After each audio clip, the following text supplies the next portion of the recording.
Welcome to the second episode of our winter gardening program presented by the Davenport Public Library.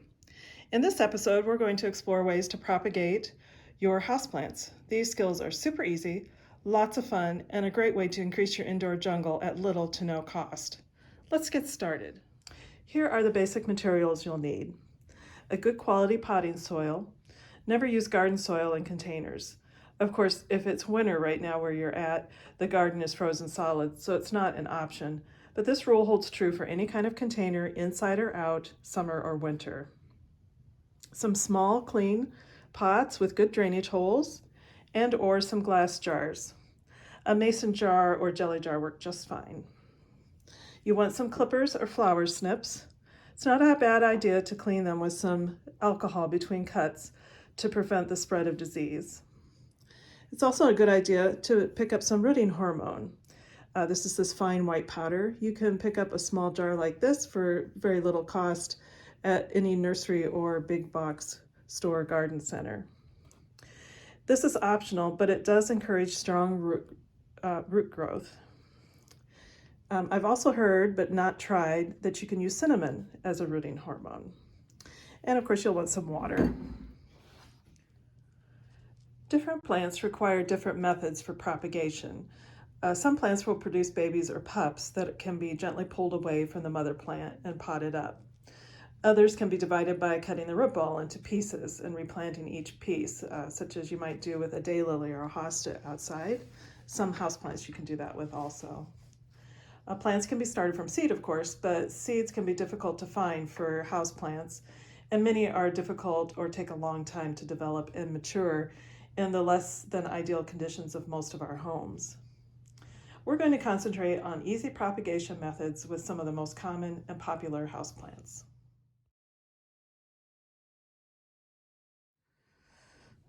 Let's start with begonias. These methods also work for African violets and several other houseplants. This is a fancy leaf begonia that's been interplanted with a rabbitfoot fern, and they've become more and more popular lately. And although they do bloom, the real attraction is the beautiful, colorful leaves. These are Rex begonias, but this also works with angel wing begonias and, like I said, African violets. All you do is gently remove a leaf.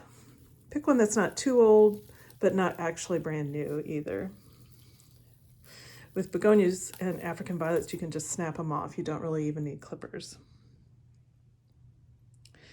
And you can place it in either water or soil. Both work just fine. If you put the leaf in water, you can watch the roots develop. Just be sure that the water doesn't touch the leaf itself.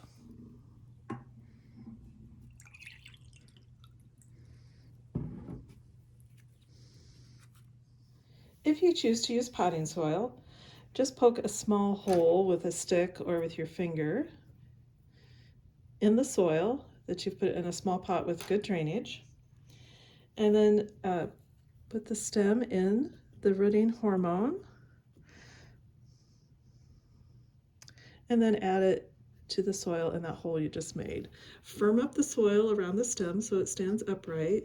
You don't want the leaf itself in the soil. Just pat it down lightly, and then water it in well. Here is a couple examples of begonias that I've started in soil from a single leaf.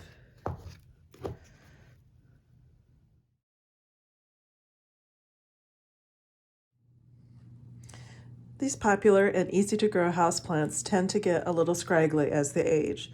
They'll have long vines with healthy leaves on the ends of the vines, but will drop some of the leaves along the length. Some people will wrap the vines around and around the pot to conceal this, but another method, which will give you lots of new plants, is to trim the mother plant back and then use cuttings from the vines to make new plants. This is a particularly sad example of this, and I'm going to cut it back now and see what I can come up with. I cut the mother plant back pretty sharply since I prefer a fuller plant. This one is probably ready for repot and some fresh potting soil. Then I took the vines and cut them into pieces, Make sure that there's always at least one node and a leaf on each cutting. So the node is that little, looks like a little brown bump here on this vine, and that's where the roots will emerge. And then I just put them all in a glass jar. You can use a smaller jar if you have just one or two cuttings. And this way you'll be able to watch the roots develop in the water. Just keep an eye on the water level and change out for fresh water every couple weeks. Once they develop some roots, you can put them in soil. And of course you can plant them in potting soil right away and just skip the water part. But it's kind of fun to watch the roots grow.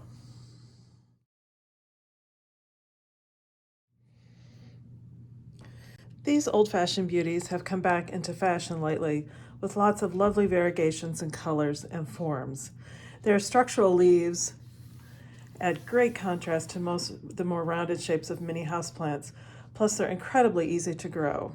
They'll tolerate low light situations, but not no light, so don't stick them in a completely dark corner, and don't overwater them. Watering them once every 10 days to 2 weeks should be sufficient. There are a couple ways to propagate snake plants. Here is an example of a plant that has produced a pup or a baby plant right next to itself. It's very easy to just pull it up, gently separate the pup from the mother plant, and then pot it in its own pot of soil. This is the only way to guarantee that the unique variegation of the original plant will be retained in a new plant. You can also start them with cuttings in water, like I did with this one. I cut a V shape in the bottom of this cutting, just so that there's more surface for rooting. Another method is to take several shorter cut pieces from a single leaf and plant each cutting in the soil. Just pick a leaf from your plant that is healthy, not too old, and just cut it from the plant. Then you can make several cuts. They don't need to be very long. And then plant them in a pot of soil. You can do them individually, or like I'm going to do here, I'm going to put them all in the same pot. I'm going to make a little bit of a line here. Firm up the soil around them.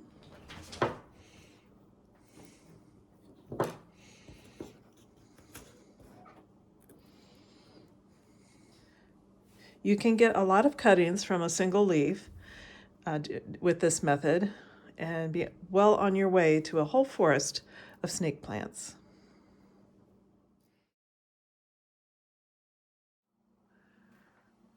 These plants took off in popularity a couple years ago as the darling of interior decorators.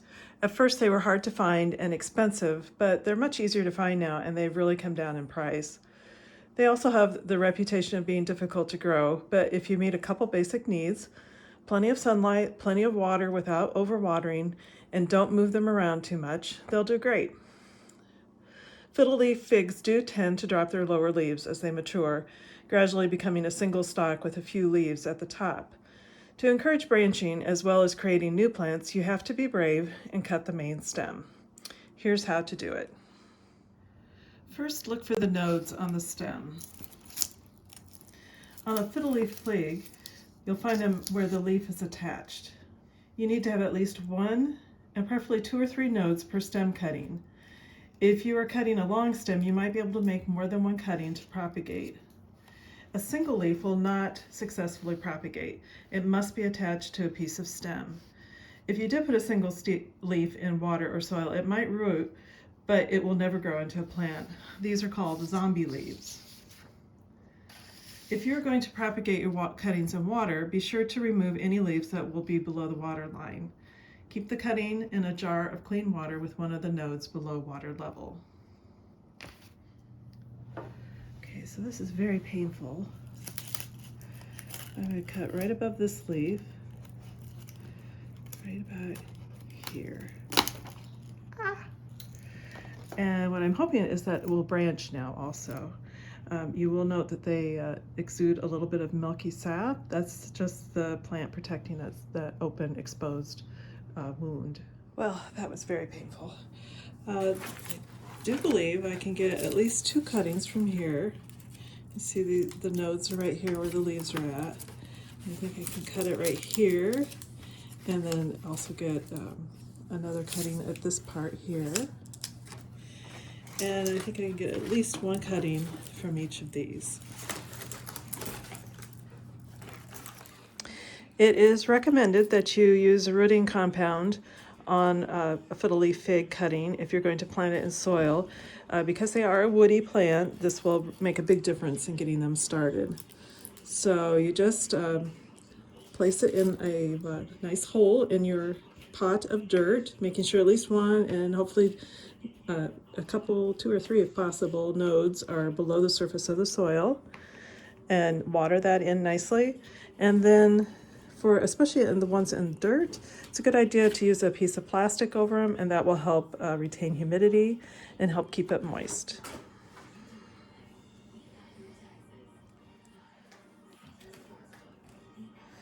Rootings should take about 4 to 6 weeks to really take off. Once they have a strong root system going, you can pot them in their own individual containers.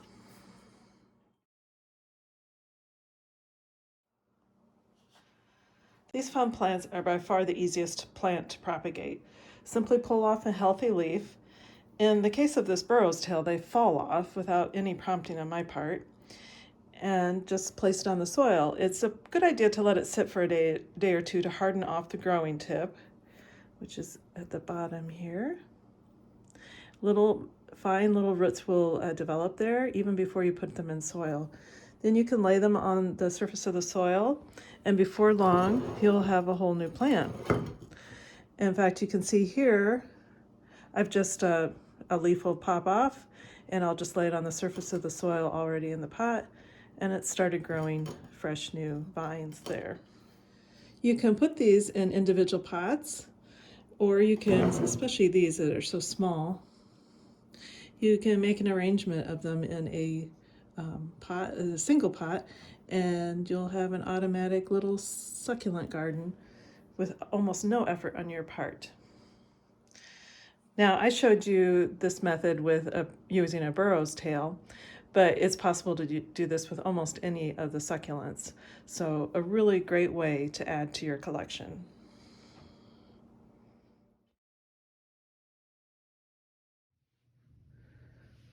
For lots more information on how to propagate plants, check out some of these books from the library. This one's called Root, Nurture, Grow by Caro Langton. They go into all different kinds of plants, all different kinds of propagation, some of which are more complicated and some of which are very simple. This one's called Plant Parenting, Easy Ways to Make More Houseplants, Vegetables, and Flowers. Again, they go more in depth and different ways of propagating. Both of these are really nice. And then for ideas to do with all those succulents that you're going to have now when you propagate yours, check out this book. It's got a lot of really fun ideas on how to use them. This one is DIY Succulents by Tawni Daigle. She uses them in all different kinds of ways. Lots of fun ideas. You'll want to make more succulents when you read this book. As always, I'll have information about these titles in the notes below. I hope this program gave you lots of ideas and inspiration for creating your own indoor jungle. Thanks for watching, and happy gardening.